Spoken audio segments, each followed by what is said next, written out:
दोस्तों, आज हम बताते हैं परमाणु हमले से बचने के उपाय। परमाणु बम दुनिया के सबसे घातक हथियारों में से एक है। अगर परमाणु बम कहीं गिरता है तो वहाँ सब कुछ तबाह हो जाता है। जिस तरह से ताकतवर देशों ने एक दूसरे से आगे बढ़ने की होड़ लगी है, उससे कहीं न कहीं इंसानों का ही नुकसान होने वाला है।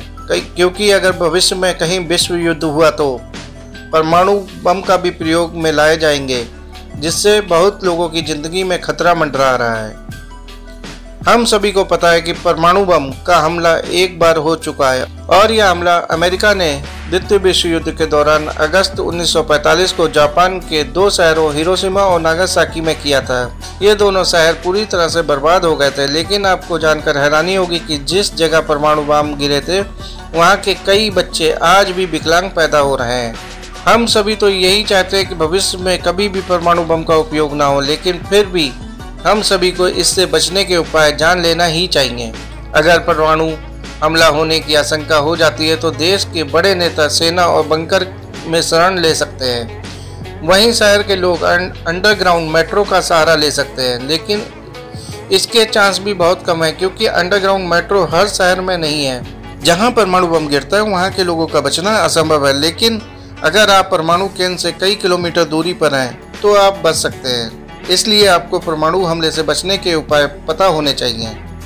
परमाणु हमले से बचने के उपाय में नंबर 1 पे है, अगर आपके आसपास कहीं परमाणु बम का हमला हो तो उसके केंद्र को कभी भी अपनी आंखों से नहीं देखना चाहिए, क्योंकि इससे आपकी आंखें हमेशा के लिए खराब हो सकती हैं। नंबर 2, अगर परमाणु हमला हो जाए तो तुरंत किसी मजबूत बिल्डिंग के बेसमेंट में शरण लेना चाहिए।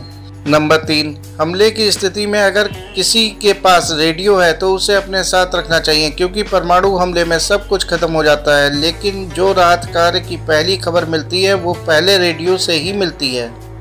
नंबर 4, हमला होने के बाद अगर आप किसी सुरक्षित जगह में पहुंच गए हैं तो जब तक राहत कार्य की कोई खबर ना मिले तब तक सुरक्षित जगह से बिल्कुल भी बाहर ना निकले, क्योंकि हमला होने के बाद आसपास रेडिएशन फैल जाता है जो किसी की भी जान ले सकता है।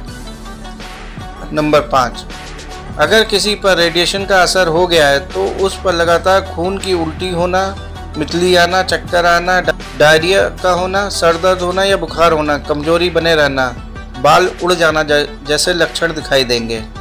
दोस्तों, वैसे बहुत से लोगों को ये बातें फालतू लग रही होंगी, लेकिन अगर आपको ज़िंदगी में सबसे आगे रहना है तो आपको सभी चीज़ की जानकारी होनी ही चाहिए।